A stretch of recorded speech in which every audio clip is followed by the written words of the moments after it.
Hey everyone, in the 2011 NFL Draft, Blaine Gabbert was the golden boy with the agent Tom Condon, who everyone said, except me, was better than Cam Newton. Cam Newton was the eventual first pick in that draft and went to the Carolina Panthers, and this year they're undefeated. Blaine Gabbert was picked 10th by the Jacksonville Jaguars, but when I interviewed him in the red carpet and subsequent, Blaine seemed, for all practical purposes, upset that he wasn't going to go number 1 in place of Cam Newton and wound up going number 10. He really believed the hype around him and didn't get that he was a pawn in a sadly really racist game that more often than not tries to devalue black quarterbacks coming into the NFL draft, and didn't hit its mark in terms of Cam Newton, but has hit its mark in terms of talents like Teddy Bridgewater. But I digress. I say all of that to say this. If Blaine had been properly evaluated and his weaknesses, which were known coming into the draft, had pushed him to be taken by another team in a lower position in the first round or the second round, he would have focused more on his game, not had the anger, been with a coach that worked to improve his game, and been a more effective quarterback. Instead, he went to Jacksonville, was placed in a system that wasn't designed for his talents that he used at Missouri, didn't do well at all. His weaknesses were overemphasized, not by his fault, of course. And then he went sent from Jacksonville to the San Francisco 49ers. And folks, including myself, wondered, hey, what's going on here? He's with the team that had as its starting quarterback, Colin Kaepernick, the person that I said after the Senior Bowl in 2011 was better than Blaine Gabbert.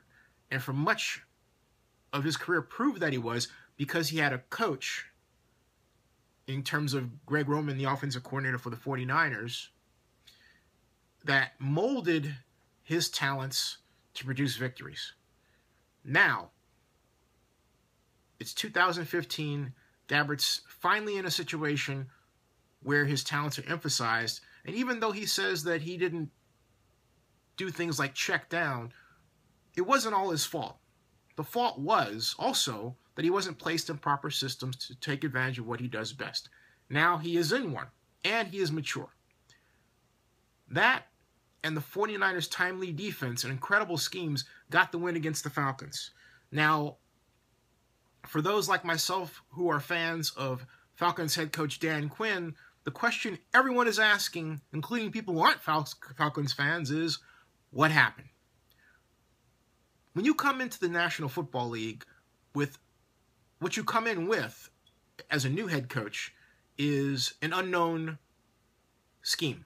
No one knows offensively or defensively, for that matter, exactly what you're going to do. I mean, it's football, so someone has some concept, but no one knows your tendencies. And football at the modern level, particularly at the pro level, is based on analysis and preparation.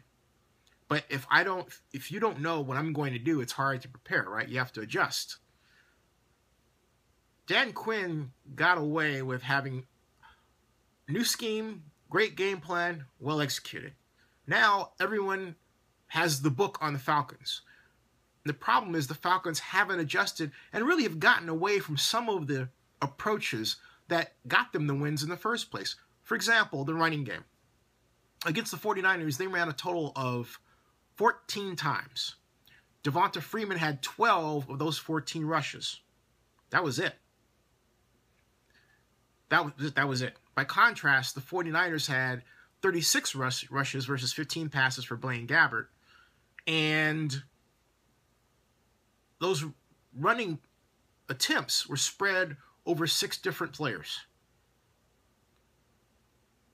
The Falcons put their success in the hands of Matt Ryan, who threw for 30 passes over the course of the game.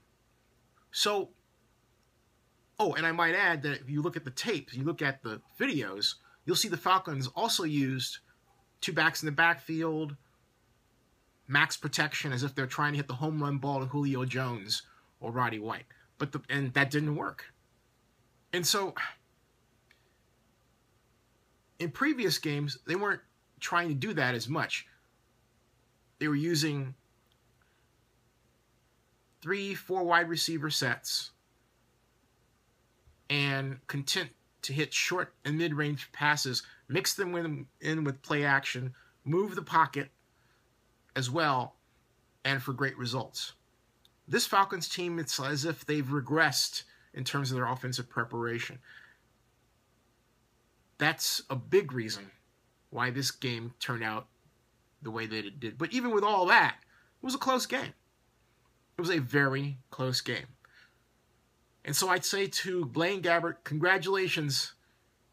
You got the win. You deserve it.